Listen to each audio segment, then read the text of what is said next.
Good morning. Thank you for inviting me to join you for the Breakfast of Champions today.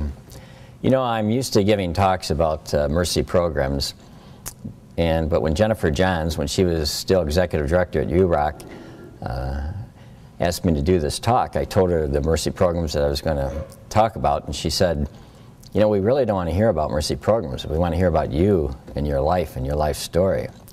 And I said, okay. And then I wondered to myself, have I already agreed to do this? Starting to feel pretty uncomfortable because I'm really not accustomed to talking about myself. As I said, I'm used to talking about Mercy and giving academic-oriented talks in healthcare. But one of my favorite people in Janesville, Audrey McCullen, wanted me to be here today, so of course I accepted. I can tell you that I'm not sure Raleigh would have been able to get me to do this, but for Audrey, how could I say no? So thank you for having me. Well, I grew up in Rockford, Illinois. My dad was a printer for the Rockford newspaper, and my mom cared for me, my 5 brothers, and 6 sisters. And all 6 of us boys slept in one bedroom on 3 sets of bunk beds lining 3 walls. And to tell you the truth, it was a little bit like growing up in an army barracks. In fact, when one of my older brothers went off to Army boot camp, he wrote back and said that some of the guys would cry in their bunks at night because they thought the drill sergeant was so tough. He said, but compared to Dad, I don't find him bad at all. So, being the youngest of 6 boys, I did grow up fast. My parents were very hard workers, but with so many children, money was hard to come by, and I learned at an early age that I had to work if I wanted anything. I had my first paper out at age 8 and 3 paper outs by age 11. I delivered 1 route, hired 2 friends to deliver the other 2, and I collected for all 3. I also had a regular list of lawn mowing and snow shoveling customers, and I used the money, and I hired friends to help me with that. So I had a little business going, a lawn service business, but I used the money I made to buy all my own clothes and a good part of my parochial school tuition. I do remember summers, though. A good memory that I've got is on Sundays during the summer after church, my father would drive our station wagon to Janesville, and we'd have a day outing at Lions Beach. I still have fond memories of Janesville as a boy from these outings. But I also remember that at dinner time with 12 growing children, sometimes there just didn't seem to be enough food to go around, and I know some of us kids, and I'm sure my parents would go to bed sometimes without our bellies completely full. We had, they didn't pay printers too much in those days, and so all of us learned to ration and share from an early age. We had 1 bathroom for all 14 of us, so we learned to take very quick showers. I can guarantee, especially with 6 girls in the family. When I was ready for high school, the parish priest approached my parents and picked me and one of my brothers to go to 2 different college preparatory seminaries. The diocese paid for all the costs, and I was sent to one in Crystal Lake, Illinois, run by the Franciscan friars. And life in the minor seminary was a real formative experience. I learned many things. I remember the fathers had strict rules of silence after night prayers. One night I broke this rule by simply asking my roommate if he could spare a bit of toothpaste. That night the prefect or priest was walking by, and so he told me to go out and kneel in the hallway on the floor. Sometime during the night I got a not so gentle nudge telling me I could go to bed. The idea was to teach discipline and the value of silence. I was 13 years old. But what it also taught me was that sometimes things are not as simple as they may seem. I did learn one other thing, and that is terrazzo floors are really hard. And so when it came time to put the new addition on the front of the hospital, I told Dave Kurtz, let's put terrazzo floors in because they'll last forever, because they're really hard. And I remember that. And so we did. But my family had to be very frugal and couldn't afford tooth decay and cavities, and so I felt that, you know, breaking the rule and asking my roommate for toothpaste was the right thing to do, even if there wasn't supposed to be any talking after night prayers. And I think that what I'm saying is that sometimes doing the right things can be painful and have painful consequences, but I think this is where courage and faith comes in. Faith that if you do the right thing, things will turn out the way they're supposed to. Maybe not the way you want, but the way they're supposed to. As I developed at the seminary, I began to realize that my higher calling might not be to the priesthood, and maybe some kind of helping profession. I left the seminary, finished high school at Auburn High School in Rockford, Illinois, and while at Auburn, I was on a kind of a study work program where I attended classes from 7 in the morning to noon, and then I worked from 1 to 5. And I started working at Rockford Memorial Hospital in the housekeeping department. And my job was to clean and mop the floors of the radiology and physical therapy department. And after watching the staff in the physical therapy department, I became interested. And so I asked if I could volunteer. And I began volunteering in the physical therapy department, was soon hired as a PT tech, as a physical therapy tech.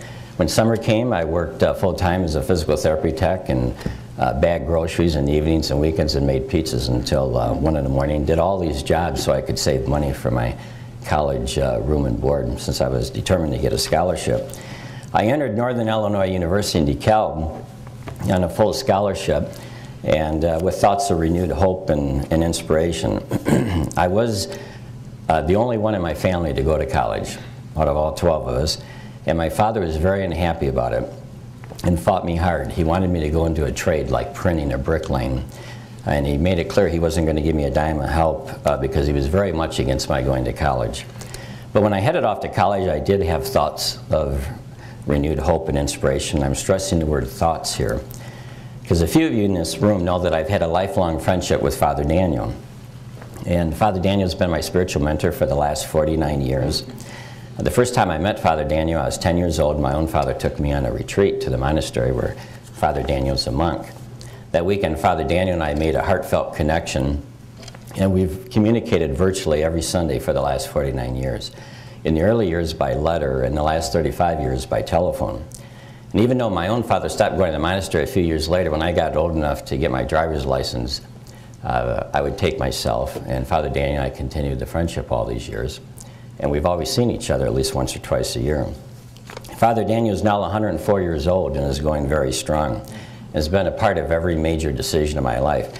I just learned a month ago, for those of you a few of you in this room have even met Father Daniel, that the Vatican believes that he's the oldest living Roman Catholic priest today in the entire world. And the key is that he's never deviated from his routine.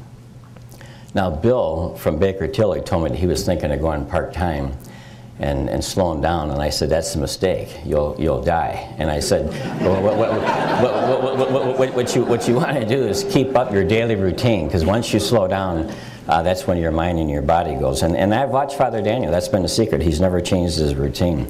I have a million stories to share with you, but a quick one that I'd like to share is that Father Daniel's a Trappist monk, and they're cloistered, so they're not allowed to leave the monastery, except for health reasons. They also follow a very strict diet of no meat, fish, eggs, or sweets.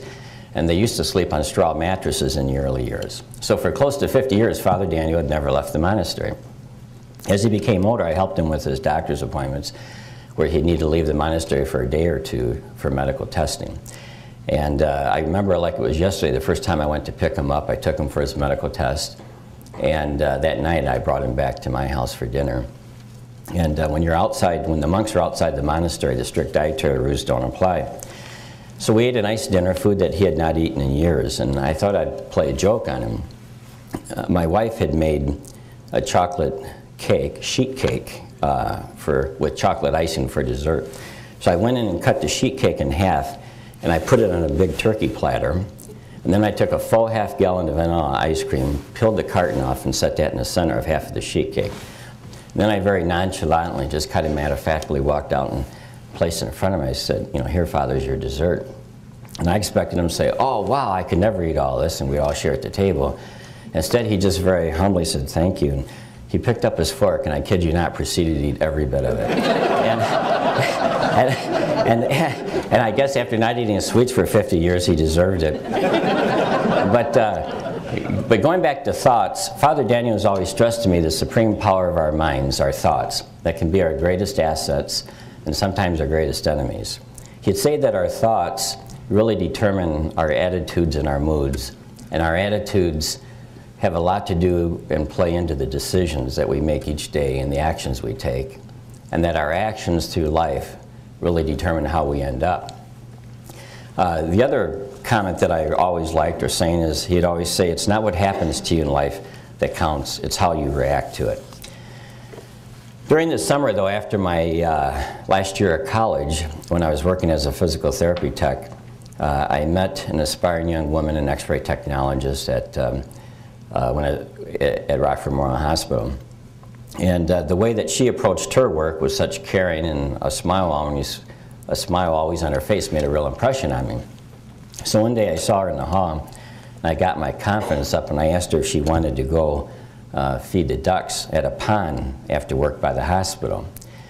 And you know, you got to remember, being in Seminary, I wasn't all that educated on dating strategies, and this was kind of the most suave idea that I could come up with. And she looked at me kind of strangely, but said yes. And I learned later that she had been asked out on a lot of first dates to dinners and to movies, but never to go feed the ducks. But the key was the date cost me a loaf of colonial bread, which was 29 cents. And then we walked and we talked and we listened to each other for many hours that day, and we fed the ducks with that magical loaf of bread. And we learned a lot about each other. And I learned later that she went home that night and told her mother that she thought she was in love. And 3 weeks later, we were engaged, and 8 weeks after that, we were married. Now, my wife and I definitely do not want our kids to know this little part of my personal story. So it's very important that we keep this little secret just between us in this room here. And Jim, that's one of the comments that's off the record.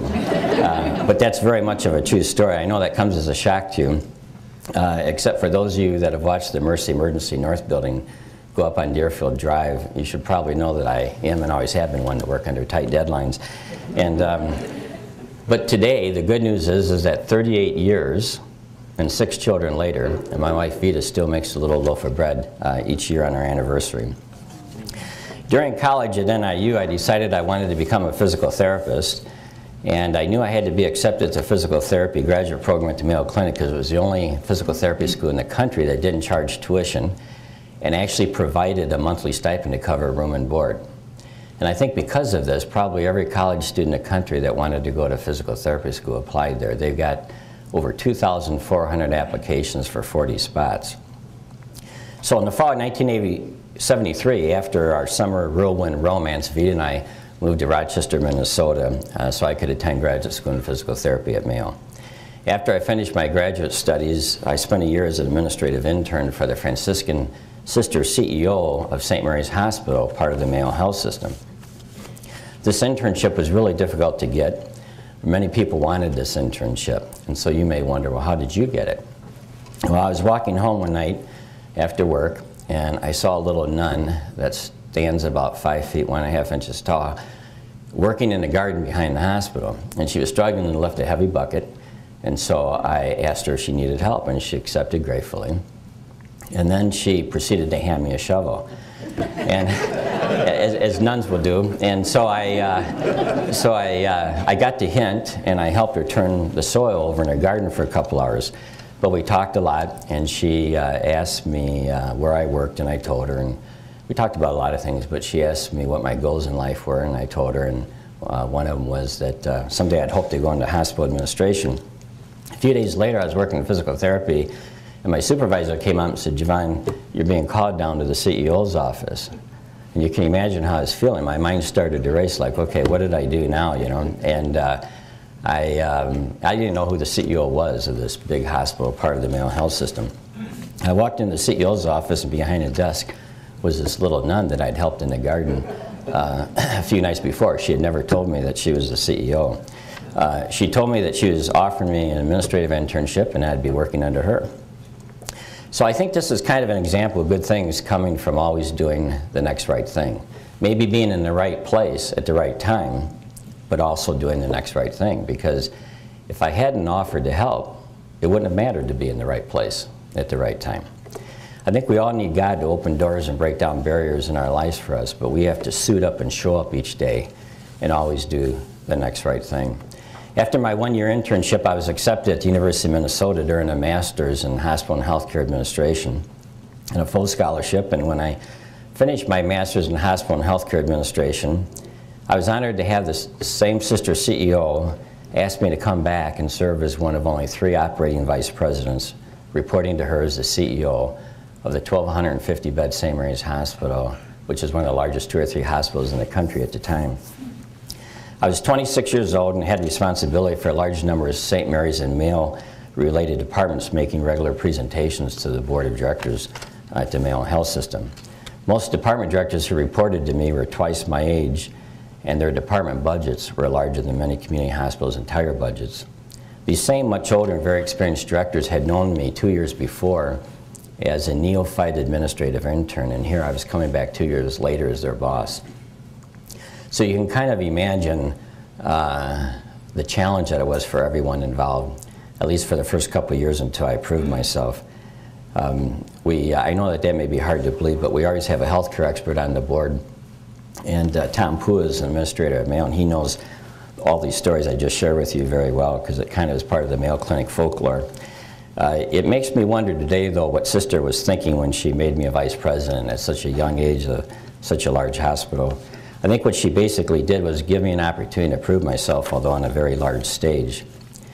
She was known for having an iron fist, but in a velvet glove, although sometimes she was only an iron fist. In fact, I replaced a very experienced vice president who just found her too demanding to work for.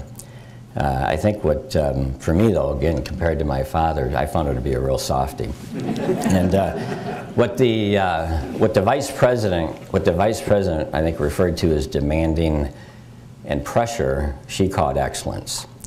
And Sister's a lot younger than Father Daniel. She's only 93 today, and I spent 2 hours with her, visiting with her the weekend before last. And I found myself having to take out a pad of paper and pen and start taking notes because she was still imparting her wisdom, pearls of wisdom, I mean. She was a great administrator, and I think so much so that she was the only administrator in Mayo's history that they ever named a building after while she was still alive. It seemed like all the rest had to die first. But she was also a very, very great mentor as well. I've tried to pass this opportunity on, and over the past 22 years at Mercy have accepted 33 year-long master-level administrative fellows from the universities of Minnesota, Michigan, and Notre Dame. UW-Madison does not have a master's program in healthcare administration, but many of the fellows that have come to us grew up in Wisconsin and wanted to return to Wisconsin. And one of these fellows we just recently promoted to vice president. So after spending almost 10 years at the Mayo Health System, I joined the Daughters of Charity National Health System as the chief operating officer of a large hospital in the Detroit area. We did some great things for this hospital over the years, but I didn't like the Eastern style or flavor of the Detroit area. And so I accepted the CEO position of Mercy Hospital in Janesville back in 1989. At that time, Mercy was in trouble, but really most people didn't understand it. The Compassionate Sisters of Mercy, the nuns who were still running the operations, had fallen on hard times. Few people understood how difficult things had become, and that even meeting payroll at times was a biweekly struggle. The volunteer board was looking for someone to help take on the challenge. I worked with the Mercy Self-Perpetuating Community Board of Directors, the same structure that exists today, to develop a plan of action. And when we began, hospitals were not able to successfully integrate that is employ physicians. The mechanics to make this work successfully on a long-term basis are very complicated and really not necessary to go into detail here. But suffice to say, physicians can understand working for physician-governed organizations, but have a hard time working for organizations that are governed by non-physician volunteer board members because of many issues, both cultural and financial. I know a fellow from Minnesota named Bill McGuire, and Bill started building United Healthcare at the same time, very similar time that I started building Mercy. And Bill retired about 4 years ago with $1.6 billion, that's with a B, in stock equity. And that's because he was given many hundreds of thousands of stock options when he started at United Healthcare, because it wasn't worth very much, probably pennies on the dollar. And Bill used to say to me that there's nothing like a little stock to help motivate physicians. But in the non-stock tax-exempt world, like Mercy is, we don't have stock to motivate physicians. And so we have to find many other means. And that's part of the secret of being able to work with hundreds of highly trained, highly specialized, really renowned physicians and keep them motivated to give their all every day. But what's important is that the board and I continue to pursue changing the fundamental way that physicians and hospitals work together to improve patient services and the financial standing of the hospital simultaneously. This included the addition of many specialty and tertiary services like cancer care, neurosurgery, and open heart surgery to develop a health system that could take care of people from all ages. It wasn't an easy task. Our new family practice residency building was firebombed. My wife and children were threatened. One of my daughters was physically harmed, and all my children were emotionally harmed. And that's when I realized that in order for me to concentrate on my work at Mercy, I needed to know that my family is going to be safe, and so I moved them to Minnesota. A hospital directly hiring physicians was extremely controversial then, but working together we kept doing the next right thing, driven by solid information and our vision for wanting to provide a better healthcare system for Janesville and the surrounding communities. Our goal has always been to bring the best physicians, staff, technology, and facilities to this area so that people don't have to leave at some of the most serious crises in their lives, and oftentimes in life and death situations. And Mercy grew. We grew from a few hundred employees and one struggling hospital in Janesville to a health system of over 4,200 employees, 385 employed physicians, 3 hospitals, and 68 multi-specialty facilities in 26 communities, and a wholly owned and operated insurance company. And we're not done yet. We've grown from $33 million in gross revenue to over $1 billion in gross revenue. For years, Mercy was ranked as the fastest growing health system in the United States for same-store growth, not as a result of mergers and acquisitions, the way Bill McGuire did at United Healthcare. We've always grown from within ourselves. At Mercy, we're proud to have created a $1 billion health system, but more importantly, to have created thousands of jobs to benefit the area and providing over 1 million patient visits a year. But those are just statistics. If I had to summarize what the secret to success really is, it would be this: listen more than you talk and always do the next right thing, no matter how painful the consequences or no matter how great the resistance. I'd like to share a couple of quick stories with you, which I'm sure some of you old-timers will recall, because with resistance and pain can come controversy, and controversy oftentimes make headlines. The first story is about Mercy's intensive care unit. When I began at Mercy, all of the clinical physicians who had hospital privileges also had privileges in the hospital's intensive care unit. Wisconsin, like most states, simply grant generic licenses to medical school graduates to practice medicine/surgery. And the state doesn't differentiate between a doctor's specialized training. That's for hospitals to do. So the state doesn't differentiate between a physician practicing family medicine from open heart surgery. This is an extreme example, but it would not be illegal in a state's eyes for a family physician to perform open heart surgery if he or she could find a hospital to allow him to do it. Not long after I began, a nurse came into my office and told me that a primary care physician working in the ICU on his patient had improperly intubated his patient. That is, he'd improperly put a breathing tube into the patient's bronchial tube. This resulted in a very tragic outcome for this young woman.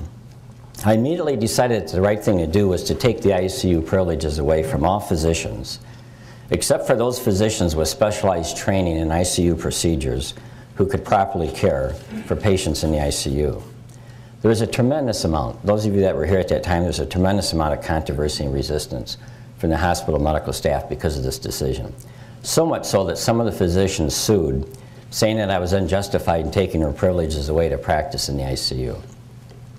The ironic part of this story is that in the year 2000, some 9 to 10 years later, some Fortune 500 companies got together and developed a national leapfrog initiative demanding healthcare organizations who they contracted with to look for ways to make major leaps forward in the quality of care provided in American hospitals.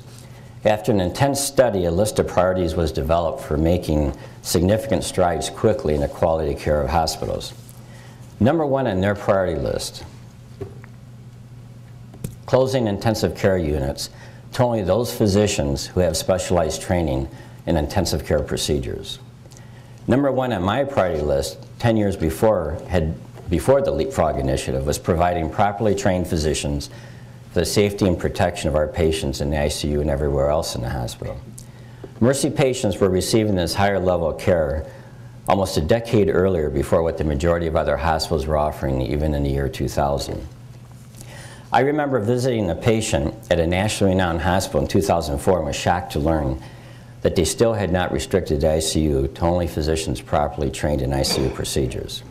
And you'll find many hospitals today who have not done this. Why? Because the CEOs simply are afraid of the resistance and controversy with the medical staff for fear it will cost them their jobs.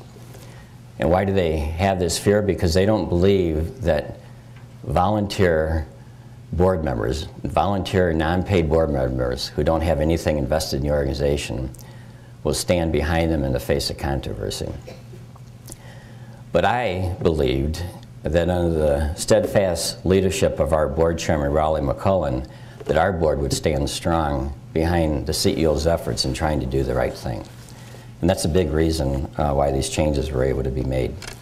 Resistance and controversy, but always doing the next right thing. The second story has to do with our neurosurgery program. I was shocked when I came to Janesville that there were no subspecialty services available. One of the first physicians I hired was a board-certified neurosurgeon. I did not want to put my family and this community at risk by living in a town without a neurosurgeon because an accident can happen at any time. We had a friend whose 10-year-old daughter had fallen off her bicycle and hit the side of her head on the concrete. And with these types of falls, where you hit the side of your head on the concrete or the ice, you oftentimes break your temporal bone, which is a very thin bone, with the subdural artery behind it. When you break the temporal bone and cut the subdural artery, you get this release of blood in the brain. And with the immediate availability of a neurosurgeon, the neurosurgeon can drill a burrow hole, release the blood pressure, and there's a complete recovery for the patient. Without releasing this blood in a very timely manner, you get severe brain damage. My friends rushed their daughter to the nearest hospital, unfortunately a hospital without a neurosurgeon, and my friend's daughter died. So we brought specialty after specialty, dozens of micro steps, to finally become a certified trauma center with dozens of subspecialty services available for the people in Janesville and the surrounding area. Just last week I got a call from a father in Janesville whose daughter, or from Janesville, he was out in another part of the country, whose daughter had a serious accident in another part of the country and had suffered major facial and head injuries. He called me and wanted his daughter transferred to Janesville so she could be close to home and the family could get back to work, but he also wanted to know if she could receive the right level of care. He started by asking me, my daughter's in an inpatient rehabilitation unit. Does Mercy have an inpatient rehab unit? Yes. Does Mercy have physiatrists, doctors of physical medicine rehabilitation? Yes. My daughter had been bleeding on the brain. If this starts up again, does Mercy have neurosurgeons to take care of this? Yes. Does Mercy have the right diagnostic physicians for this? Yes, we have full-time neuroradiologists. She's going to need follow-up plastic surgery for these plates in her face, craniofacial and in her head. Do you have plastic and craniofacial surgery? Yes. He was extremely relieved that his daughter could get all the services that she was going to be needing right here at Mercy. One of my early inspirations in always doing the next right thing was a book I read as a kid, Profiles in Courage by John F. Kennedy. In this book, Kennedy profiled people through history who did the right thing even in the face of great resistance and sometimes significant personal costs. I began to learn this back at the seminary. I'm still glad that I asked my roommate for toothpaste even though I had to kneel out on terrazzo floors for many hours. I learned this again with my wife and children as our first daughter, Sarah, was born severely and multiply handicapped. A doctor friend of mine at Mayo had a son born in a similar way at the same time.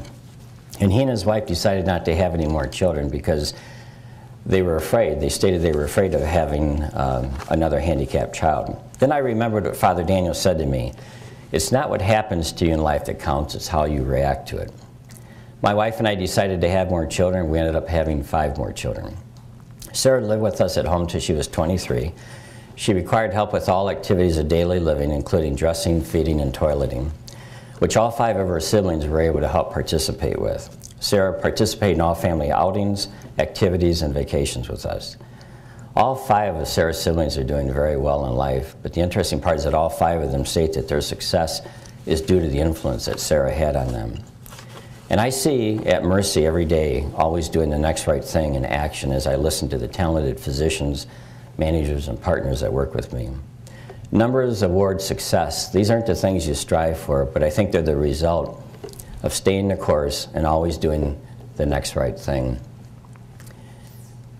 I think at least the key to life is to try to listen and serve and listen. When we serve others in any capacity, it has a ripple effect. That's the whole theme of that movie, It's a Wonderful Life with Jimmy Stewart. It shows that whatever you do in life, if you serve others, it goes on and on. Homelessness is really not part of healthcare, but 16 years ago we listened to people coming into our emergency room giving their cards as their address, or simply stating they didn't have a home. By listening, we learned how to serve better, and from our information, 16 years later, Mercy's still the only hospital or health system in the country running a homeless center, the House of Mercy. And you've seen Mercy's latest message, the one that says, "You are greatest inspiration." The U stands for all of you that place your health in our hands. You who give us ideas on how to better serve you. You who inspire us to provide the best care. Better today than yesterday, better than anyone else, and better than you expected. The U also stands for all of our employee partners, our volunteers, our board members, everyone who helps us carry out our mission at Mercy. They too give us ideas on how to learn and serve you better, and give us ideas on how to keep raising the bar of excellence, always doing the next right thing. I see every day dedication and caring in over 4,000 partners. And it's the people who make Mercy what it is. Otherwise, it's just a bunch of buildings. I'm grateful and humbled that this community places its trust in Mercy and in allowing us to serve your healthcare needs every day. In closing, I'd like to share with you my favorite quote, and frankly, it's one that I've carried in my own heart since I've been 13 years old and first read it at the seminary. It was spoken by a wanderer, or today's vernacular, a street person, to Francis of Assisi. Francis had already become well known by this time, and he was leading somewhat of a procession of his admirers and followers down the streets of Assisi, Italy, when he was called over by a crippled street beggar who whispered in his ear, "Be sure that thou art as good as the people believe thee to be, because they have great faith in thee." In other words, be sure that you are as good as your children believe you to be, as your spouse and friends believe you to be,